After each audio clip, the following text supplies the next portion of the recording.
Ha llegado el momento de escuchar la palabra de Dios. Un potente mensaje extraído de las Sagradas Escrituras. En la voz del pastor Carlos Hoyos. Dice acá, bendiciones en el nombre de Jesucristo. Pregunta, ¿puede una mujer cristiana, anciana, adulto mayor, vivir con un hijo drogadicto que no tiene fuerza de voluntad para cambiar y es conocedor del evangelio? Con relación a la pregunta, uno puede decir lo que dijo Pablo: todo me es lícito, pero no todo conviene. Creo que es bien delicada la situación, porque las personas que son afectadas por esa adicción llegan momentos donde se vuelven agresivos cuando les hace falta el producto, ¿no?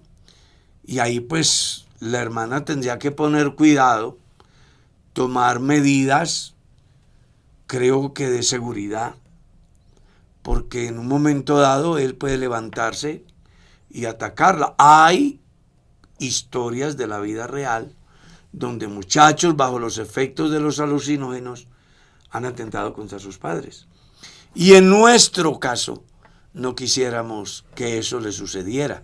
Si tiene más hijos, yo le recomendaría que se ponga de acuerdo con los demás hijos para que le busquen un centro de rehabilitación al joven, o que él vaya a vivir a un lugar diferente donde la anciana pues pueda estar tranquila, pueda tener calidad de vida y no corra riesgos, porque de todas maneras una persona bajo los efectos de los alucinógenos comete locuras, y lo más preocupante de todo es que después salen los defensores a decir que estaba fuera de sí y que lo hizo sin intención o sin conocimiento.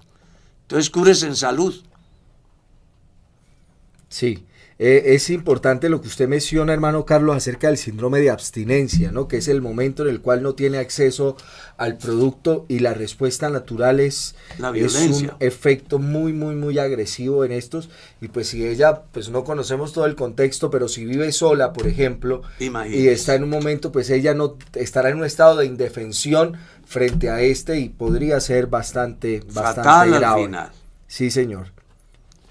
Mi estimado Felipe. Claro que sí, pastor. Aquí hay una pregunta que nos hicieron hace algún tiempo. Un oyente dice: Dios le bendiga, pastor Carlos, y hace referencia al capítulo 13, versículo 5 del Evangelio según San Juan. Entonces la pregunta es: el lavar los pies, dice él, ¿no? Pues como hizo el Señor en Juan, ¿eso fue solamente para los apóstoles que estuvieron con el Señor antes de su crucifixión, o se puede practicar hoy en día?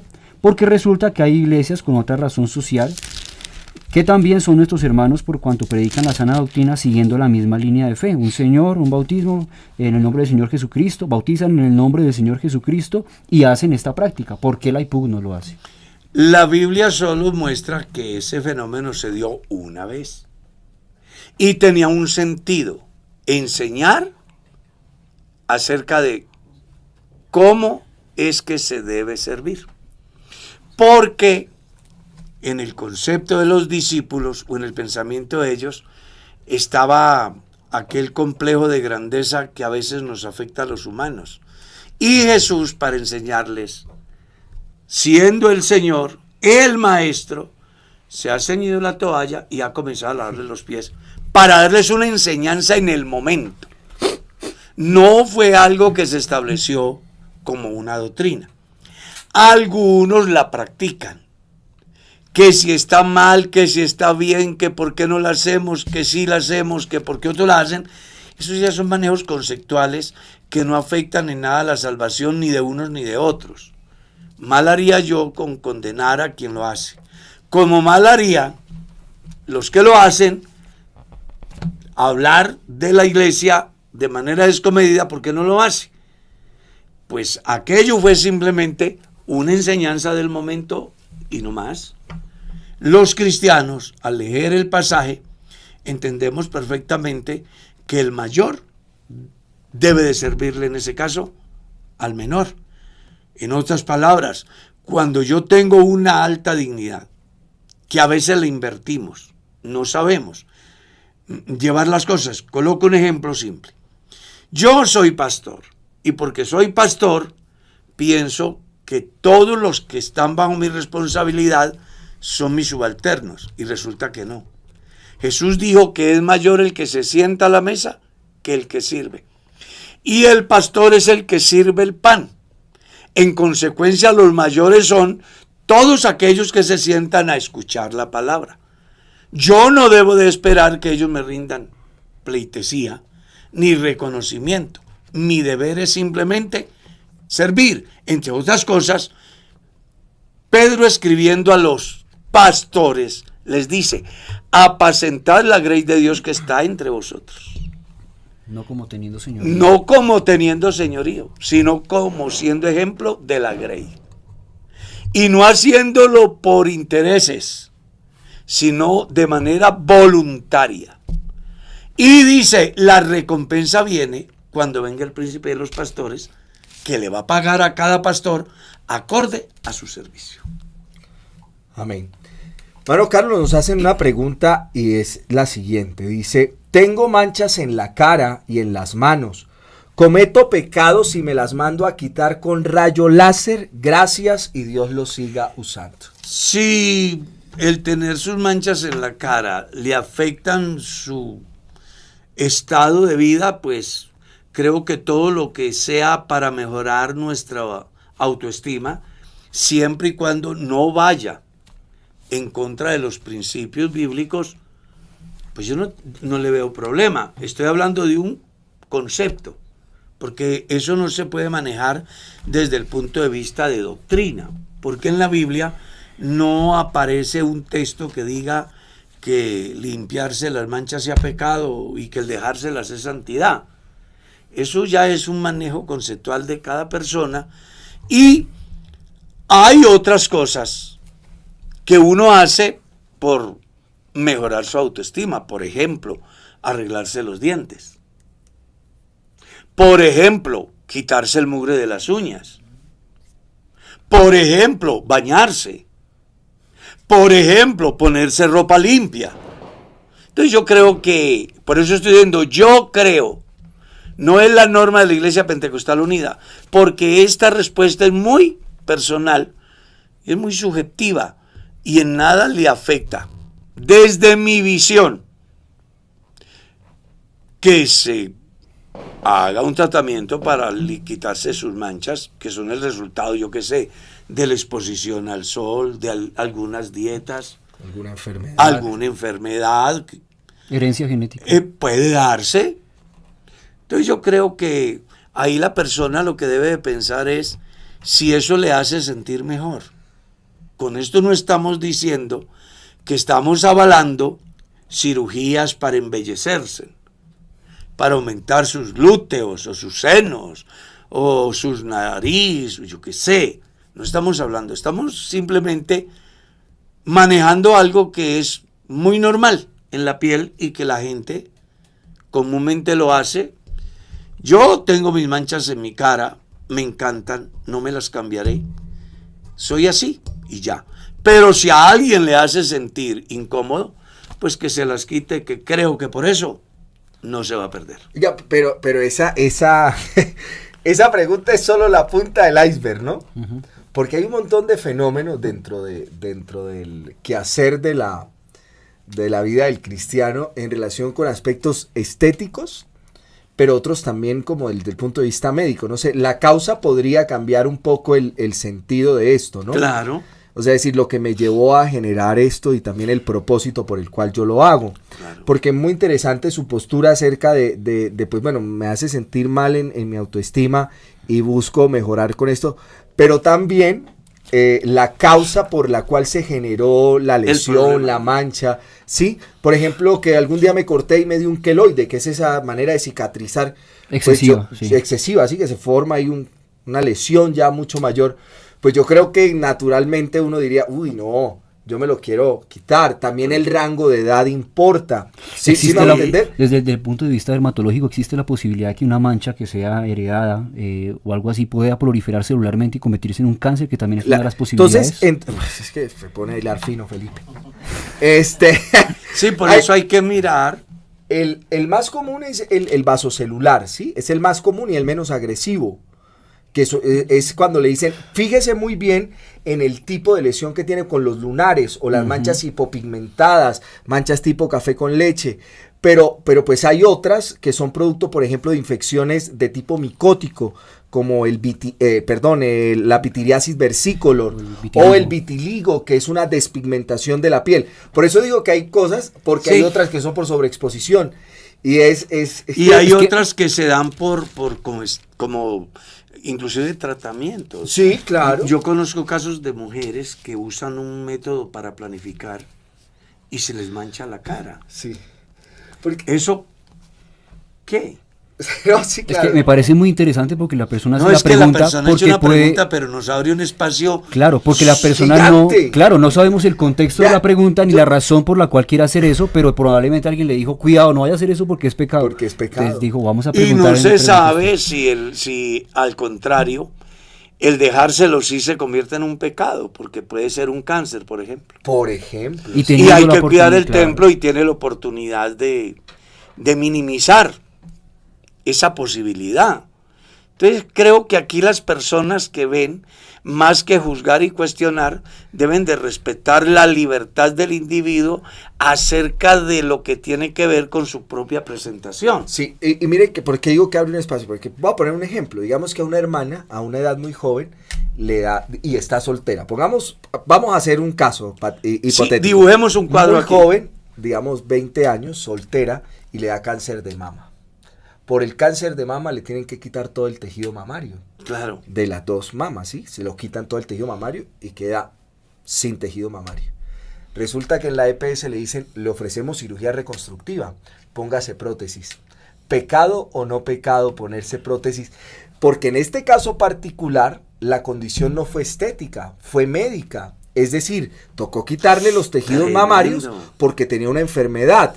Personajes comunes. Angelina Jolie, su familia tenía familiares en primer grado con cáncer de mama. Se mandó a hacer una prueba que se llama el BRCA1, BRCA2 o BRCA1 o BRCA2. Salió positivo, es decir, tenía un alto riesgo de tener cáncer de mama y se quitó todo el tejido mamario y luego se puso prótesis. Entonces uno podría decir, pongamos el caso de la cristiana y es soltera. Y claro que es importante, o sea, alguien dirá, ay, sí, superficial. No, superficial no. Aquí es importante el aspecto físico cuando uno va a querer conquistar a alguien. No, y sobre todo la connotación psicológica. No, va a haber una afectación muy importante socialmente. Pero claro, mire, yo conocí un caso de una hermana de más de 80 años que se dice amputar. Sí, señor. Un seno. Y cómo lloraba la anciana. Claro. Ella dice que lo sentía y llevaba su manito y no correcto. estaba. O sea, la afectación psicológica El es dolor del impresionante. miembro fantasma. Entonces, por eso ahí, incluso aquí siendo pastor aquí en Bogotá, a un hermano le han amputado un pie por la diabetes. Y si usted viera cómo murió de tristeza. No, y es que ustedes me hacen pensar en Murió de fenómeno. tristeza porque él dice que sentía el pie. Claro, sí, se llama así, Pero- miembro fantasma. Claro, pero iba a buscarlo y no estaba. Sentía que le picaba. Todo. No, es que hermano Carlos empieza a hablar de eso y yo quisiera, no puedo pasar del anonimato al desprestigio, pero puedo poner otro ejemplo de esta realidad. Le dio cáncer de pene. Está recién casado, le dio cáncer de pene. Le tienen que amputar el miembro viril. Su esposa está en plena flor de la vida y resulta que el urólogo le ofrece un dispositivo mecánico que a través de insuflación genera como una erección, pues. ¿Lo usa o no lo usa? Entonces, fíjense, ¿a qué es lo que quiero llevarlos? No, es que a veces a mí me parece... Una mancha va muy Yo le he lejos. hablado con usted sobre eso. Es que a veces nosotros queremos ver la realidad o blanco o negro. Y yo creo que en la vida, los casos, usted lo ha dicho siempre, ¿no? Detrás de cada persona hay una historia. Hay una historia. Cada caso habría que individualizarlo, o sea, desde lo estético. Voy a contar, yo de adolescente sufría mucho por el tamaño de mi frente. Muchísimo. Claro, porque yo era adolescente y yo sentía que ese sí seré feo con esta frente. Ay, Dios mío. Y resulta que como fenómeno, mi mamá que me apoyaba en todas, hicimos algunas cosas para intentar retener. disminuir eso.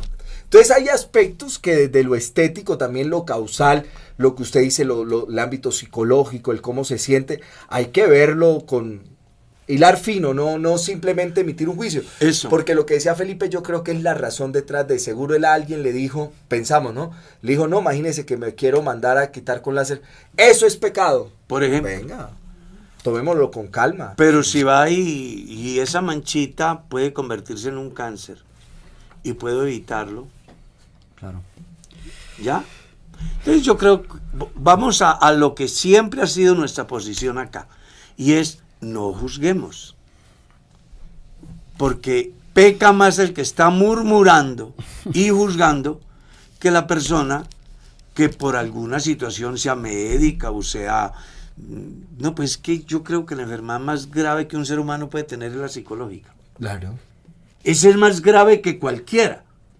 Tú tienes un cáncer, pero no estás enfermo psicológicamente. Pues vives con tu cáncer. Hay un fenómeno estudiado y es Eso. que las personas cuando les diagnostican el cáncer ya tienen por lo menos 2-3 años de estar con el cuadro, pero cuando apenas les hacen el diagnóstico empieza el Empieza a declive manifestarse. funcional de ellos. ¿Por qué? Porque hay una interconexión entre el sistema neurológico, el endocrino y el inmunológico. Tiene usted toda la razón, hermano Entonces yo Carlos. creo que ahí hay que dejar de murmurar, juzgar y más bien preocuparse cada uno por su propia vida, porque al final...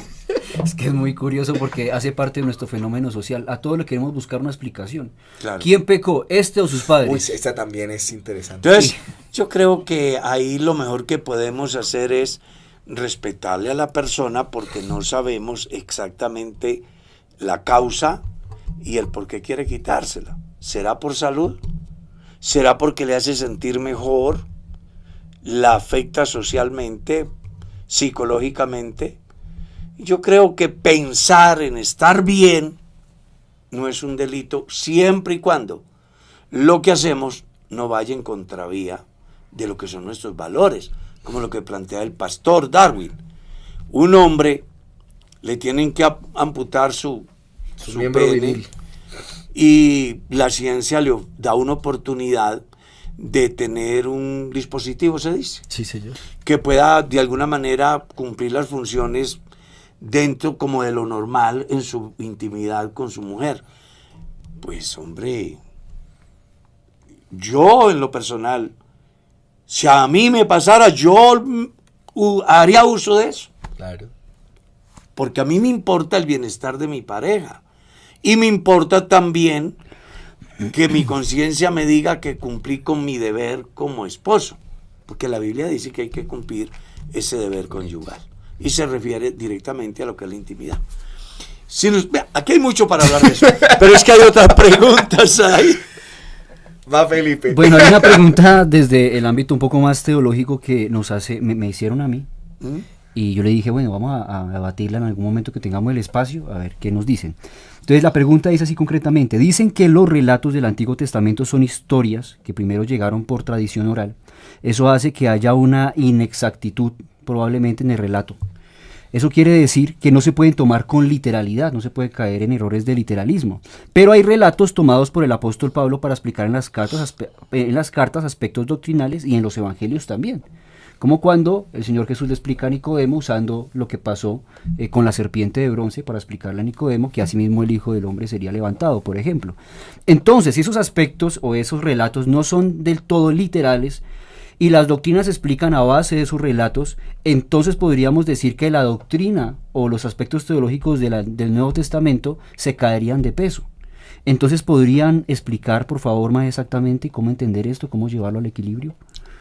Pues eso tiene una explicación simple. La Biblia son 66 libros. Están escritas por más de 40 autores en diferentes lugares y personas con diferente formación y en diferente tiempo. Y sin embargo tienen un pensamiento principal. Una de las maravillas de la versión de los 70 es ese. La Septuaginta. Claro. Cómo todo va coincidiendo, Concatenado. como si todos se hubieran juntado acá y se hubiesen puesto de acuerdo. Y no, lo que pasa es que la Biblia ya está escrita. Es divinamente inspirada por Dios, útil para enseñar, para corregir, para instruir en justicia. Ahora bien, en la Biblia, porque también es importante que la gente sepa eso, siempre en términos generales nosotros decimos la Biblia es la palabra de Dios, pero en la Biblia hay cosas que no son palabra de Dios. Es correcto. Y ahí es donde las personas... Hay gente que no acepta eso. Sí. ¿Ah? Hay gente que no acepta esa declaración que usted acaba de No, hacer. es verdad. Claro. Cuando uno encuentra la declaración de los judíos que decían, no comeremos ni beberemos hasta que demos muerte a Pablo, eso era inspirado por Dios. No. Cuando Caín se enoja contra su hermano y toma la decisión de quitarle la vida, a pesar de que Dios ya le ha advertido, ¿usted cree que eso fue inspirado por Dios? La tentación de la primera pareja, ¿tú crees que fue inspirado por Dios? No. Entonces, la Biblia en términos generales se llama la palabra de Dios, porque hay textos en la Biblia que muestran la esencia central de lo que nosotros profesamos y del Dios en el cual creemos, pero que están argumentadas desde otros puntos para hacernos ver la fidelidad de Dios y la fragilidad del hombre, que es donde el lector de la Biblia debe de tener cuidado, y que de una manera especial el que predica, porque muchas veces nos pegamos de clavos calientes, ¿no? Y queremos hacer de que la Biblia diga de algo que nada tenía que ver y que no tenía el sentido que usted le quiere poner. Por eso es muy importante que el predicador, antes de predicar, piense qué va a predicar, a quién y por qué. Y basado en eso, busque el tema ajustado a lo que en sí quiere transmitir, basado en la palabra sana de Dios. ¿Ya?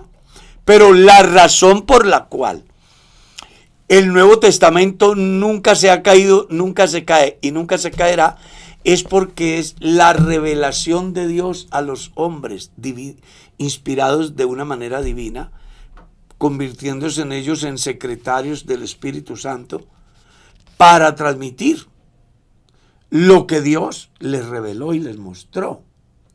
Eso me da pie para aclarar también el otro interrogante, o mejor, descartar la postura de algunos predicadores que han tenido la osadía de decir que no se puede predicar en el Antiguo Testamento porque eso no es para nosotros.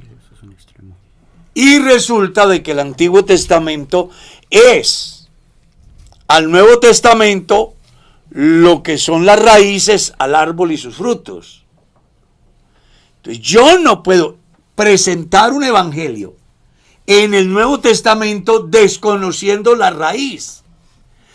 Mateo hace una muy interesante enseñanza en el capítulo 1, libro de la genealogía de Jesucristo, hijo de David, hijo de Abraham. ¿Hasta dónde se fue?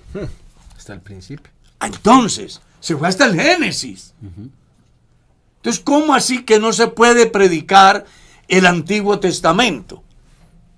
No, lo que pasa es que el predicador debe de saber que los eventos proféticos tuvieron su cumplimiento en Cristo y tendrán su cumplimiento en el futuro. Los eventos que se dieron en el momento, según el capítulo 10 de la primera carta a los Corintios, deben de servirnos como ejemplo a nosotros para que no hagamos como ellos.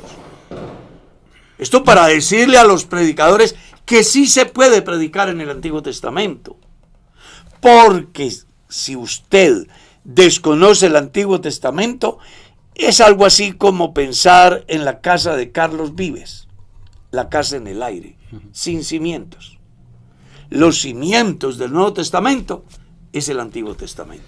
Sí, quiero hacer un aporte. Es importante entender el tipo de literatura que está en el Antiguo Testamento o en el Nuevo es que Testamento. eso sí que es importante. ¿sí? Porque hay, por ejemplo, narraciones de corte histórico, Sí. Claro. que no se niegan por ninguna de las culturas de la misma época en la que se escribieron los textos bíblicos, lo que da por sentado la veracidad de ese tipo de descripciones. Hay otros eventos que son de corte netamente teológico, que tenían que ver directamente con el pueblo de Israel, y que la existencia hoy del pueblo de Israel y el tipo de celebraciones que hacen desde sus rituales da por sentado la veracidad, por ejemplo, de esos hechos. Hay hechos que claramente apuntan a otro tipo de perspectivas que hay que también analizarlos, como las perspectivas proféticas con los profetas mayores y los profetas menores, teniendo cuidado de poder entender en qué tiempo se da cumplimiento a estos hechos, pero también el cumplimiento de la gran mayoría de estos en la persona de Jesús, pues da también por sentado la veracidad del texto bíblico en el Antiguo Testamento para con estos. La literatura de tipo un poco más poética también está cargada de un conjunto de verdades que apuntan desde el punto ético, desde el punto moral, desde el comportamiento, o el libro de Cantar de los Cantares, que tiene que ver directamente con la vida matrimonial y el disfrute de la intimidad. Entonces, ese tipo de abordajes también son necesarios para poder entender la veracidad del texto bíblico. Lo que usted dijo es una afirmación que ningún estudioso del texto bíblico puede negar, que es lo que hablamos alguna vez de la infalibilidad del texto bíblico. Claro, hay textos que son de difícil interpretación. Pedro lo acepta, ¿no? Pedro lo acepta, pero que sean de difícil interpretación no echa abajo la veracidad del texto bíblico y mucho menos la inspiración divina. A mí me llama la atención que él menciona el literalismo como uno de los errores teológicos. Respecto a los relatos, o sea, la narratología. Lo que pasa es que las personas... Considerando lo siguiente, perdón, pastor, que cuando alguien cuenta una historia, dependiendo de la perspectiva donde se encuentra contando la historia, va a hacer que la historia cambie. Por ejemplo, si yo soy el ganador, yo voy a decir, y era contra 10. Pero si yo soy el perdedor, voy a decir, no, es que ese día estaba como descuidado, ese día estaba como... Entonces, eso hace que el relato como llega, teniendo en cuenta la tradición oral y teniendo en cuenta que el texto bíblico del que se toma del Antiguo Testamento hacia acá, es el texto que encuentran en el tiempo de Josías. Entonces dicen, bueno, todo ese tiempo de tradición oral, en algún momento tuvo que haber habido alguna exageración y los relatos que se contaron de generaciones y generaciones tuvieron que haber sido llenados un poco de exageración. Entonces, eso hace que la interpretación cambie. Estoy tratando de parafrasear la interpretación que muchos hacen basado en ese pensamiento literal, tratando de no caer en ese error. Se van al extremo de tratar de sembrar un poco de duda en lo relacionado a los relatos, a ese tipo de literatura nomás, los relatos. Pues yo en ese campo puedo decir de que yo creo mucho en la palabra de Dios. Y la Biblia dice que la ballena se tragó a Jonás. Por ejemplo. Y yo lo creo. Y si la Biblia dijera que Jonás se tragó la ballena, también lo creería. Porque es que aquí nos toca es definir, ¿creemos a Dios a través de su palabra? ¿O creemos a los argumentos que otros piensan? ¿Está claro? Entonces es muy fácil yo echar por tierra el mensaje de la Biblia, diciendo de que en la forma como se transmitió el texto, de lo oral a lo escrito, pudo darse errores, porque se interpretó de una manera diferente, porque era en otro tiempo, yo qué sé. Pero si yo me pongo a pensar en eso, entonces ¿en qué podría creer yo? Nada. Es la pregunta. Ahora, hay algo que debe de quedarle claro al estudiante de la Biblia que lo hace con fe, y es ¿qué libro transforma al hombre? ¿Qué palabra escrita cambia la conducta de un individuo desde su pensamiento hasta sus prácticas? No lo hay. Pero cuando uno pone en práctica la palabra de Dios, ella lo transforma, sí, lo cambia.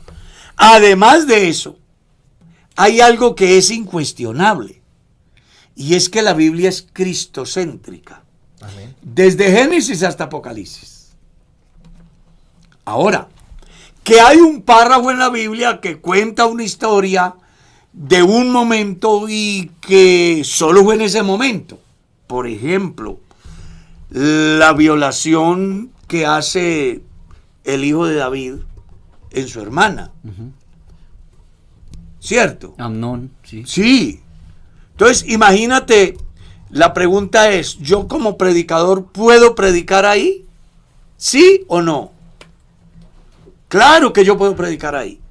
pero puedo predicar haciendo la comparación de aquello que fue y que puede repetirse hoy, para que yo no caiga en el error de aquel y después termine con la decepción de aquel, habiendo causado un daño tan grande como el que hizo el hijo de David. Sí, yo creo que es que se conjugan múltiples elementos. Yo creo que la Biblia es una riqueza. Desde ese punto de vista, yo creo que es que la permanencia de una forma de predicación en nosotros, y hablo de nosotros los pentecostales, que es un poco en relación con los aspectos netamente temáticos y cuyas interpretaciones buscan hacer aplicaciones demasiado reforzadas de las historias bíblicas, pues hacen que pierda el sentido. Eso que usted acaba de decir es muy importante, y es que el contexto en el que fue dicho un texto me permite a mí hacer una disertación, una enseñanza, pero debo tener cuidado con el tipo de aplicación que yo hago del texto, porque puedo terminar generando en la gente eso, una idea errónea de lo que la Biblia quiere hacernos ver. De otro lado, eso que usted menciona es muy importante, y sucede, por ejemplo, con los evangelios, acerca de la realidad de que si sobre todo lo que Jesucristo hizo se hubiesen escrito libros, pues utiliza una hipérbole y dice no cabrían los libros, porque también hace uso de figuras literarias. Pero de otro lado, entender que el texto bíblico, en relación con la narrativa histórica, por ejemplo, hay aspectos que pasa por alto, no porque a los individuos se les haya olvidado, sino porque el propósito de Dios a través de su palabra no era aludir a ciertos aspectos, sino hacer énfasis en cosas particulares, ¿cierto?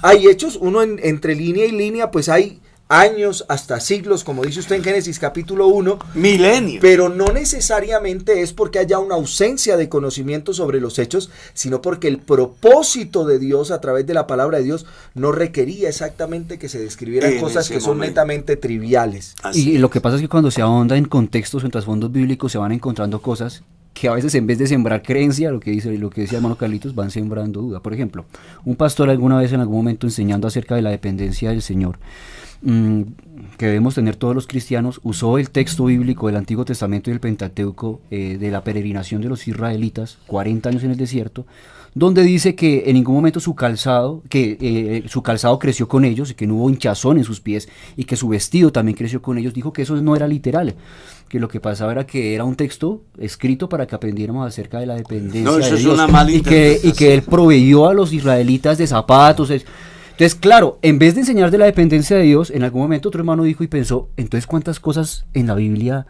no son tal cual están escritas? Entonces siembra duda. No, la respuesta a todo eso la da Jesús. El que cree en mí, como dice la Escritura. Sí. Yo creo que ese es el texto clave. Sí. Y en San Juan, cuando hace alusión acerca de hizo Jesús otras muchas señales y milagros, que dice, pienso yo, dice Juan, es un concepto de Juan, pienso yo, que si hubiesen escrito una por una, los libros no cabrían en el mundo, pero cierra muy bien diciendo, pero las que están escritas.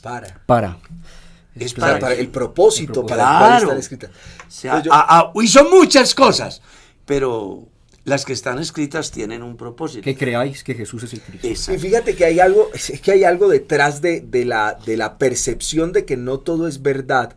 Yo pienso que también está asociada a una realidad del cristiano, y es el aspecto sobrenatural de la vida cristiana. Si nosotros intentamos desde nuestro razonamiento buscarle explicación a hechos netamente sobrenaturales, pues todo estaría cargado de dudas. No. Como alguien que es paralítico y le dicen, hablemos en la actualidad, y le dicen, usted no tiene posibilidad, hay una lesión medular total, y entonces yo luego veo que se levanta. Yo no tengo que buscarle grandes razonamientos desde el punto de vista médico, científico. Debo entender que fue Dios, solo el que operó la restauración completa de las fibras nerviosas de su columna vertebral. Hay hechos en la Biblia que son netamente sobrenaturales. Si yo intento desde esta incapacidad cognitiva desde la razón, yo digo que no. Pero hay algo que sí es, y a mí me parece que pues es interesante, ¿no? Tantos libros que se han escrito sobre la veracidad de la Biblia, y es que la coherencia interna del texto bíblico, eso que es cristocéntrico y antropocéntrico, pero también la coherencia externa. Ninguna cultura de la época niega el diluvio. Ninguna. Ningún historiador serio, dice National Geographic en una revista del año 2013, ningún historiador serio se atreve a negar la existencia del Jesús histórico, porque hay gente que todavía duda de si Jesús... No, Hasta uno de los historiadores más grandes de la historia, como Josefo y Tácito, por ejemplo, escriben hasta mal de Jesús. Tácito, por ejemplo, que hubo un Jesús de dudosa procedencia, Christus lo llama en el latín. Entonces, hasta el hecho de que se escriba con él, de esa forma, hasta el Tanakh, ¿no? Y estos códigos hebreos que se usan para poder interpretar la escritura hebrea, mencionan a Jesús y lo mencionan de una forma despectiva. Y aún eso nos dice a nosotros que hubo Jesús. Pero claro. Entonces yo creo que si nos detenemos aquí, se nos va el programa. Vamos con otra Oiga, pregunta. aquí hay una taquillera. Sí. Dice, hermano, tengo una pregunta. ¿Es pecado diezmar dinero mal habido? Ay, Jesús. Eso está como un pastor amigo mío que está asistiendo a una familia a la iglesia, ¿sí? Y se le acercan y le dicen, pastor, vea, nuestra profesión es robar. Jesucristo. Y ellos tienen casa, carro, ellos salen y hacen su agosto. Y vienen y le dicen al pastor, Ay, Señor Jesús. que, hermano, la verdad es que nosotros queremos ser cristianos, pero nosotros somos ladrones. De eso vivimos. Sí, imagínense. Vea, cuando esas cosas se dan en las personas, si el pastor sabe, debe de sentarse y enseñarle que así no es. En la Biblia está claro de que no se debe diezmar. No traerás a la casa de Jehová tu Dios el precio de un perro y el pago de una ramera. Hablando acerca de los hombres que se prostituyen con hombres y de las mujeres que se prostituyen. O sea, el resultado de la prostitución no se debe de ofrendar ni de diezmar. Pero vamos a suponer que el domingo mañana vienen, pasado mañana, al culto y alguien que vive esa vida trae una ofrenda y la echa en el ofrendario. Fue el pago de la noche anterior. Y esa persona ofrenda y se da cuenta que hay que diezmar y diezma. El pastor no se dio cuenta ni nadie se dio cuenta cómo la consiguió. Pues ahí no hay problema. Porque yo no sé. Así es. Ojos que no ven, ¿cómo es que dice el dicho? Corazón que Corazón no siente. que no sientes. Sí, si yo no me doy cuenta, no, y es que eso es bíblico. Claro. De todo lo que te sirvan a la mesa, coma sin preguntar. Pero si alguien te dice, fue sacrificado a los ídolos, dice, no, ya. no. Y así va a ocurrir aquí.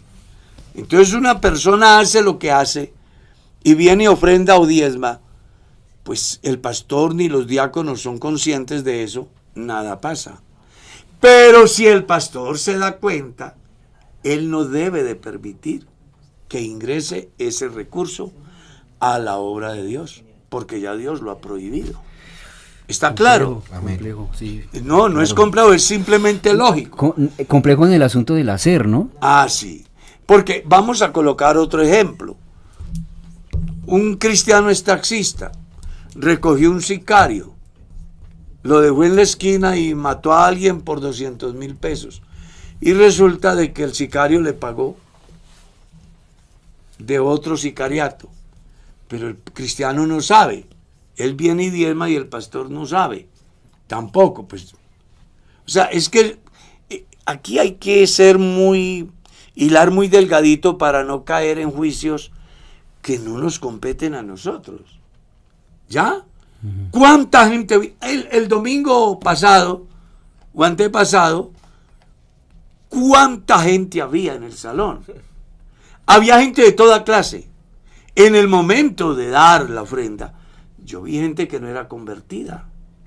Y iban y daban su ofrenda. Claro. ¿Quién me garantiza a mí que esa plata que esa persona dio Es bien la vida. es buena vida o mala vida? Entonces no, aquí el problema es de conciencia. Si el pastor se da cuenta que ese dinero es mal habido, no debe de permitir. No lo he de permitir. Como aquella vez que el hermano va y me va a entregar los diezmos de su mano que le han quitado en una pelea. O en una pelea no, él no estaba peleando, salieron al camino y lo han agarrado a machete y le han cortado la manito. Y la perdió. Y entran en un juicio y llega un momento de conciliación y el agresor le ofrece una plata ante el juez y el juez avala y el hermano acepta y llega a la casa diciendo, hermano, vea, estos son los diezmos de mi mano. ¿Tú crees que yo los acepté? Lo que valía su mano era mucho más que lo que ingresaba ya en un mes. Así que ese día los diezmos pudieron ser grandes. Yo le dije, no, yo no me puedo comer la vida de mi hermano. Haga cualquier cosa, menos echarlos de ofrenda o echarlos en el alfolí. Porque uno tiene que tener conciencia. Ahí juegan mucho nuestros valores. Porque es que nosotros estamos. Es muy fácil decir, vea, lo que pasa es que yo traigo aquí estos 10 millones de la venta de no sé cuántas libras de coca o yo qué sé. Pues si me dice eso, yo no lo recibo. Pero si el tipo viene y los deposita y yo no me doy cuenta, ¿qué? Pues yo no soy culpable. Entonces, ahí es donde la gente tiene que poner cuidado. Sigamos. Bueno, hay una pregunta, dice, explíqueme por favor, pastor, el versículo, bueno, del 1 al 8, segunda de Pedro, capítulo 1, versículo del 1 al 8. ¿Cómo hacer eso que dice ahí el apóstol y cómo aplicarlo a mi vida cristiana? Yo lo tengo por aquí. ¿Lo leemos? Primera de Pedro. Capítulo 1. Sí. Vamos a leerlo aquí. ¿Del verso qué? 1 al 8. Una esperanza viva, así titula el pasaje. ¿Ya? Pedro quiere decirle a la iglesia de el mundo dispersa, ¿cuál? La que sufrió la dispersión después de la muerte de Esteban. Él les va a hablar de una esperanza viva. Aunque Cristo murió, Él resucitó y ellos deben de saber que tienen una esperanza ¿qué? Viva. Pero no es primera de Pedro, es segunda de Pedro. Entonces, Es otra voz. ya esa es otra voz. Sí, señor. Entonces vamos a hablar de segunda de Pedro. Ya nos íbamos a poner a predicar en... Sí ve, en la que nos mete Felipe. Partícipes de la naturaleza divina, titula el pasaje. Sí, señor.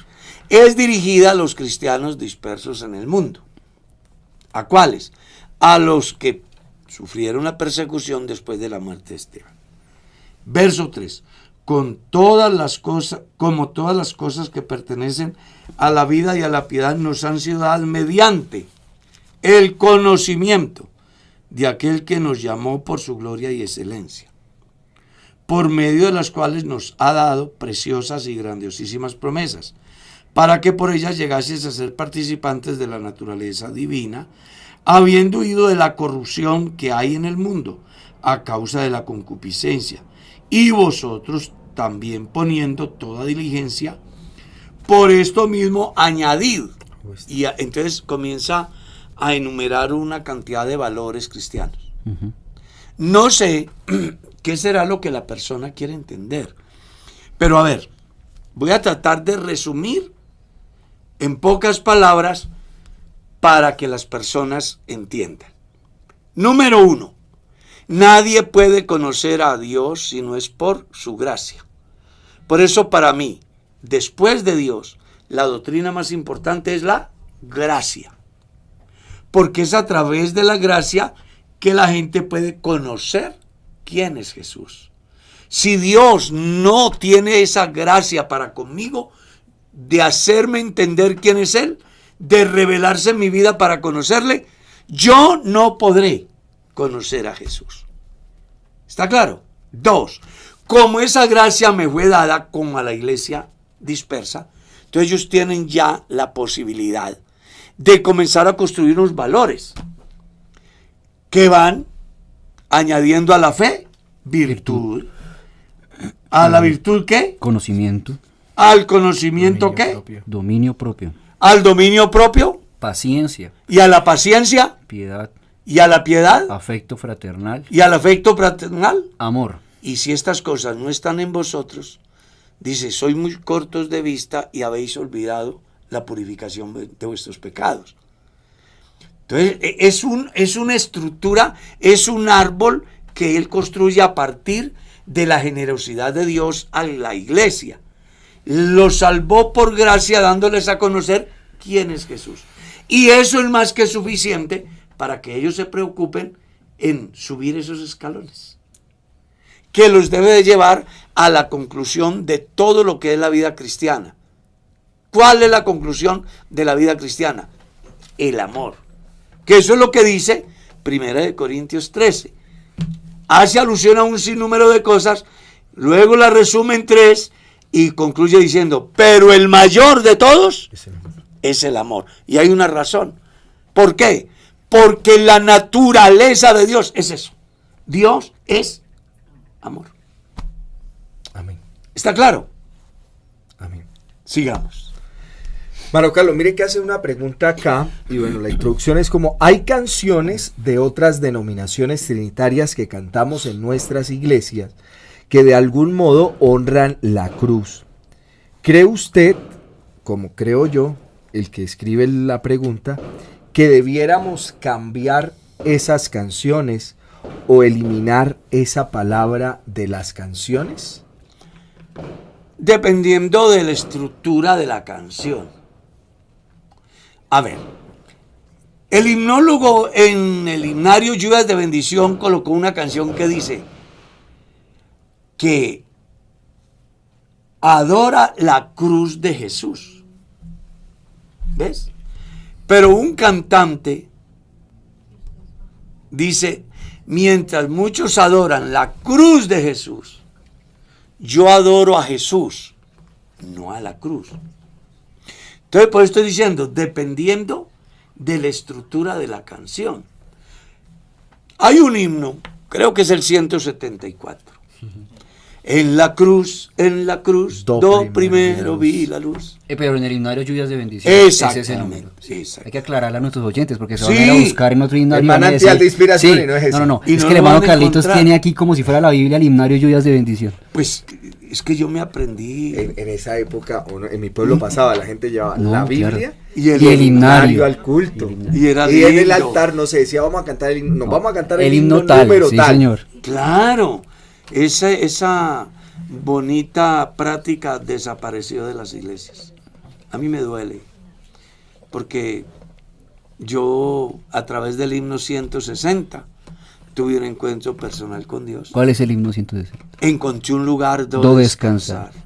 al amparo de Su salvación. salvación. Allí puedo a Cristo contemplar bajo de la sangre de expiación.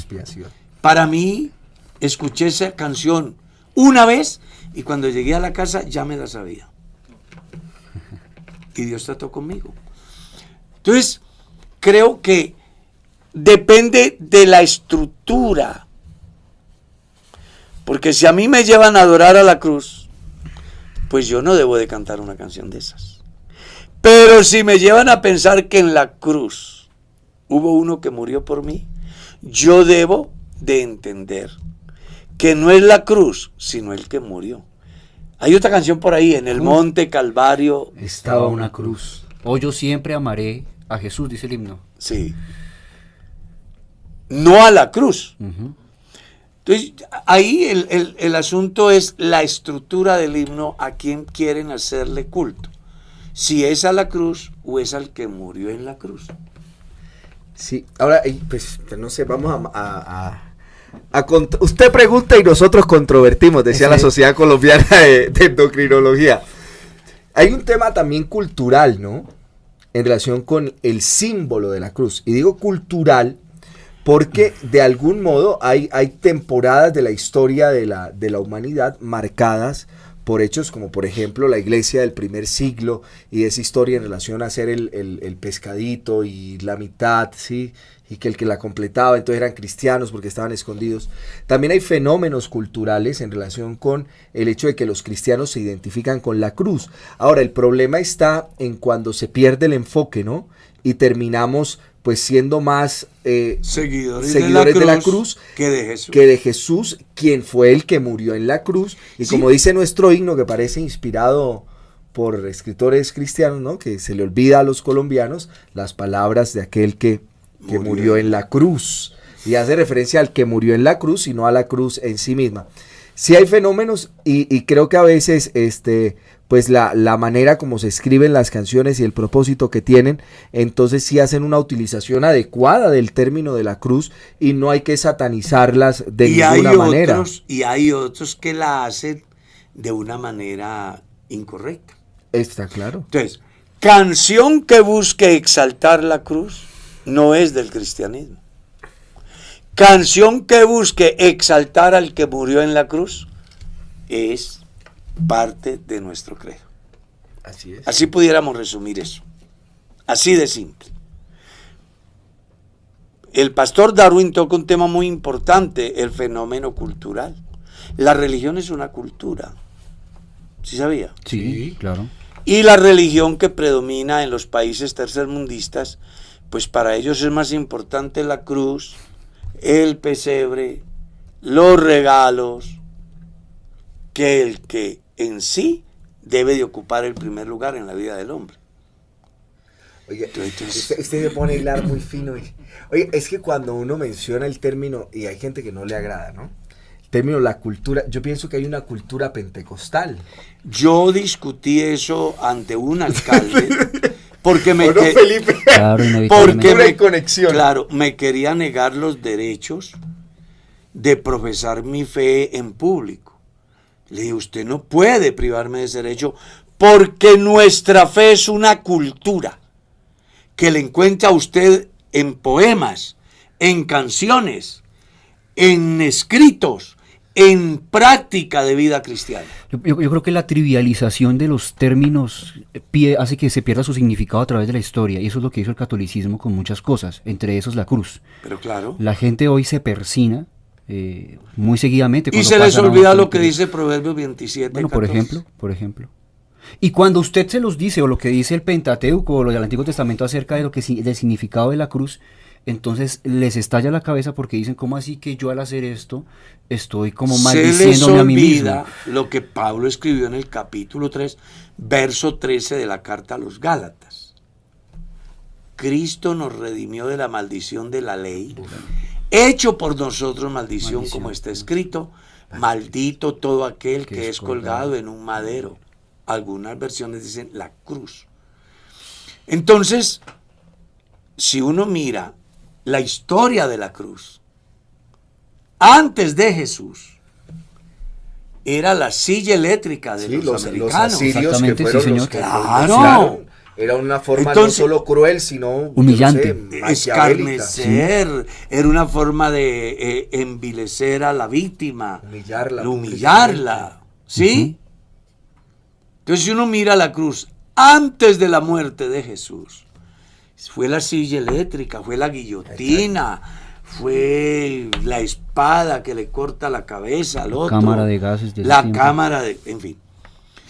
Entonces yo siempre le he dicho a la gente, si la cruz es bendita, entonces son benditos los clavos que cruzaron las manos de Jesús, bendita la espada que traspasó el costado, benditos los que empuñaron las armas y bendito el que dio la orden, ¿no? O sea que eso va más allá de un simple término religioso. Sí. Y el término que utilizaste creo que es adecuado, ¿no? La trivialización Claro. de un hecho. Yo ya hablaba en la mañana sobre, o sea, aprovechando el contexto, el momento histórico de la Navidad, o sea, ¿qué sería la verdadera Navidad en la gente? O sea, si la gente comprendiera de verdad el trasfondo del nacimiento de Jesús, pues yo creo que diciembre no sería el mes con más altos índices de homicidios, de muerte, de robos, de violaciones, entonces, de es eso, ¿no? La trivialización de los hechos es un fenómeno que ha causado daño. Esa trivialización es la que hizo que el Señor,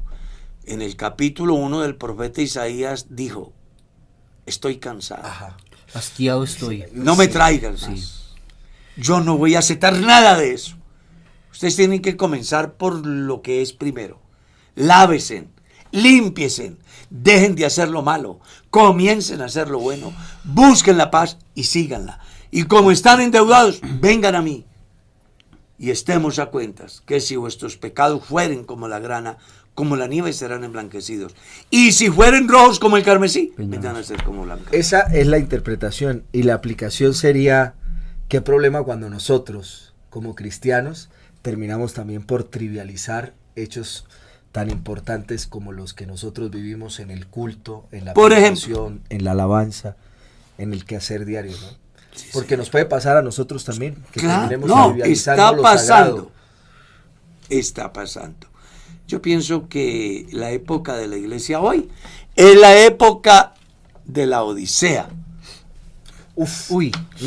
No, Dios nos guarde. No, es verdad. Venga, y esa postura teológica tiene mucha base. Claro, son 7 iglesias y se dividen en 7 tiempos desde la iglesia del primer siglo, y la radiografía de la iglesia del último tiempo, que somos nosotros, ¿cierto? Casa perfectamente en la iglesia de la Odisea, que decían ser ricos pero eran pobres, que hacían cultos pero tenían al Dios al que le hacían culto afuera. Ese hecho, o sea, eso que inspira a Dios para que Juan escriba, ¿sí?, en la transmisión directa de la carta, y que él le dice, he aquí yo estoy a la puerta. O sea, mire qué fenómeno, uno suponer que tiene a Dios, pero Dios afuera dice, yo quiero llamando para que uno lo deje entrar. ¿Recuerdas la anécdota del afro que llegó al culto de una iglesia de blancos?